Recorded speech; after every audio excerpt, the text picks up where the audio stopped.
नमस्कार, मैं हूं सोनू राज। बड़े बड़े चैनल जो कि दावे कर रहे हैं एग्जिट पोल को लेकर। एग्जिट पोल करने के लिए मैं बैठा हूं और हमने ग्राउंड रिपोर्टिंग भी किया। ग्राउंड पे जाकर लोगों का मंतव्य जाना और मैंने मंथन किया। आपके सामने प्रस्तुत कर रहा हूं एग्जिट पोल को लेकर। और ये एग्जिट पोल मैं अपने स्वयं अनुसार कह रहा हूं और खरा भी नहीं उतर सकता हूं, 110% नहीं भी हो सकता है, लेकिन जो मेरा दावा है वो मैं आपको बताने की कोशिश कर रहा हूं। पहला चरण का चुनाव हुआ था, उसमें गया SC ST में आता है। वहां से कुमार सर्वजीत RJD से थे। जीतन राम मांझी जो कि HM पार्टी से, हम पार्टी से थे, NDA गठबंधन से। अब इसमें जीतन राम मांझी जो कि हमारे अनुसार जीत सकते हैं। नवादा सामान्य सीट है। श्रवण कुशवाहा RJD से थे, जो कि दूसरे तरफ BJP से विवेक ठाकुर थे। विवेक ठाकुर जीतते हुए नजर आ रहे हैं। जमुई की बात करें तो SC ST का सीट है। यहाँ पे अर्चना रविदास जो कि RJD से थी और अरुण भारती LJP रामविलास की पार्टी से थे। अर्चना रविदास RJD से जीतते हुए नजर आ रहे हैं। अब दूसरे चरण की ओर चलते हैं हम। किशनगंज की बात किया जाए, मोहम्मद जावेद कांग्रेस से थे, मास्टर मुजाहिद JDU से थे। यहाँ पे कांग्रेस निकलती हुई नजर आ रही है, मोहम्मद जावेद। कटिहार की बात करें तो तारिक अनवर कांग्रेस से हैं, दुलार चंद्र गोस्वामी JDU से हैं। दुलार चंद्र गोस्वामी पहले भी सांसद रह चुके हैं, इस बार भी निकलते हुए नजर आ रहे हैं। पूर्णिया की बात करें तो बीमा भारती RJD, संतोष कुशवाहा JDU। यहाँ पे दिलचस्प बात यह है, एक निर्दलीय प्रत्याशी है पप्पू यादव। पप्पू यादव निर्दलीय चुनाव लड़े हैं इस बार। मेरा आंकड़ा है 2 लाख समथिंग वो वोट से जीत रहे हैं पप्पू यादव। भागलपुर की बात करें तो अजीत शर्मा कांग्रेस से, अजय मंडल JDU से। अब अजीत शर्मा जो कि कांग्रेस से हैं, कहीं ना कहीं जीतते हुए नजर आ रहे हैं। अब तीसरा चरण का चुनाव जो कि झंझारपुर की बात करें तो सुमन कुमार महासेठ VIP से हैं, रामप्रीत मंडल JDU से हैं। यहाँ पे 50-50 का आंकड़ा है दोस्तों, क्योंकि 50-50 का कहने का मतलब ये कि यहाँ पे किसी का पलड़ा ऐसा नहीं है कि कम है, दोनों पलड़ा भारी है। तो इसमें हम कुछ नहीं कह सकते। जो हमें नहीं पता है उस चीज को हम व्याख्या भी नहीं करना जानते और आप लोग को झूठ बोलना भी नहीं जानते। झूठ बोलने से क्या, मुझे क्या। इसलिए मैं भी जो भी बोलूंगा आप लोग को मैं अपने अनुसार इंडिविजुअल बता रहा हूं। इसमें मैं किसी के विरोध और किसी के समर्थन में नहीं बोल रहा हूँ। ये चीज मैं अपने अनुसार बता रहा हूँ आपको। यही बात करें सुपौल की तो चंद्रहास चौपाल हैं RJD, दिलेश्वर कामत JDU से हैं। दिलेश्वर कामत पहले भी सांसद रह चुके हैं, तो इस बार फिर से निकलने की कोशिश कर रहे हैं दिलेश्वर कामत। मधेपुरा की बात करें तो कुमार चंद्रदीप RJD, दिनेश चंद्र यादव JDU से हैं। अब दिनेश चंद्र यादव JDU से निकलते हुए नजर आ रहे हैं। अब चलते खगड़िया की तरफ। खगड़िया में संजय कुमार CPM से हैं और राजेश वर्मा LJP रामविलास। तो राजेश वर्मा निकलते हुए नजर आ रहे हैं। चौथे चरण में चलते हैं हम लोग। चौथे चरण में दरभंगा से हैं ललित यादव RJD और गोपाल जी ठाकुर BJP से हैं। गोपाल जी ठाकुर BJP से हैं, वो निकलते हुए नजर आ रहे हैं। अब बात करें वही उजियारपुर का तो उजियारपुर में आलोक कुमार मेहता RJD से और नित्यानंद राय BJP से। तो यहाँ पे लोगों का मन है आलोक कुमार मेहता निकले, तो वहां पे आलोक कुमार मेहता ही निकलेंगे। जी हाँ। अब चलते हैं समस्तीपुर की तरफ। तो वहां पे सन्नी हजारी कांग्रेस से हैं, संभावी चौधरी LJP रामविलास से। संभावी चौधरी को लेकर बड़े बड़े नेता भी उनके प्रचार प्रसार में आए हुए थे, तो कहीं ना कहीं वहां पे दबदबा संभावी चौधरी का ही रहेगा। संभावी चौधरी निकलते हुए नजर आ रही है। अब बेगूसराय की बात करें तो अवधेश राय CPI और गिरिराज सिंह BJP। यहाँ पे गिरिराज सिंह से कुछ लोग नाराज हैं और यहाँ पे 50-50 का चांस है। क्या कुछ होगा ये मैं इस पे कुछ नहीं बता सकता हूँ आपको। चलते हैं मुंगेर की तरफ। मुंगेर में अनीता देवी महतो जो कि RJD से हैं और ललन सिंह JDU से।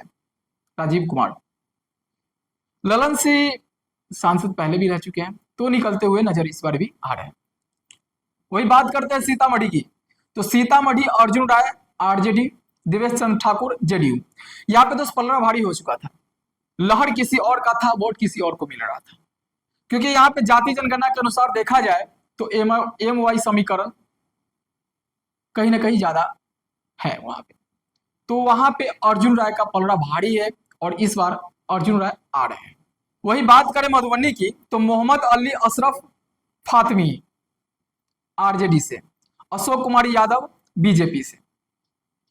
यहाँ पे मुस्लिम का संख्या है अत्यधिक, लेकिन अशोक कुमार यादव यहां से निकलते हुए नजर आ रहे हैं।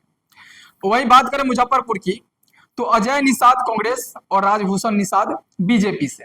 राजभूषण निषाद निकलते हुए नजर आ रहे हैं बीजेपी से। अब यहाँ पे बात यह है, अगर निषाद को टिकट देना ही था तो खुद वीआईपी सुप्रीमो मुकेश सहनी लड़ते तो निकल जाते, लेकिन कहीं ना कहीं वहां पे दुर्भाग्य था मुकेश सहनी का, राजभूषण निषाद निकलते हुए नजर आ रहा है।